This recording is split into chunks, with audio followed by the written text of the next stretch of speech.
আজকের ভিডিওটা যে সকল বাচ্চাদের কোনোভাবেই মাছ খাওয়াতে পারো না সেই সকল বাচ্চার মায়েদের জন্য। আর যদি বাচ্চার বাবারা ভিডিওটা দেখে থাকো তাহলে বাচ্চার মাকে অবশ্যই শেয়ার করতে পারো। কারণ আজকের ভিডিওটা দেখার পরে যদি বাচ্চাকে তৈরি করে দেওয়া হয় বাচ্চা 100% মাছ খাবে।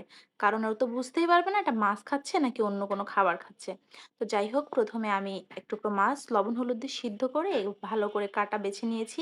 এখন আমি লবণ, হলুদ, পানি, ধনিয়া গুঁড়ো দিয়ে মাছগুলো দিয়ে 2 চামচ চাউলের গুঁড়া দিয়ে আমি এটাকে সিদ্ধ করে নেব। অবশ্যই চাউলের গুঁড়া দিতে হবে। চাউলের গুঁড়া না দিলে এটা মচমচে হবে না। তো ভালো করে আমি মেখে নিয়ে এখন এখান থেকে আমি ছোট ছোট করে নিয়ে টুকরো করে নিয়ে আমি হাতের সাহায্যে একটু চেপে চেপে চামচ দিয়ে বরফি বা বিস্কিটের ডিজাইনটা করে নিচ্ছি। এভাবে আমি সবগুলোই তৈরি করে নিচ্ছি।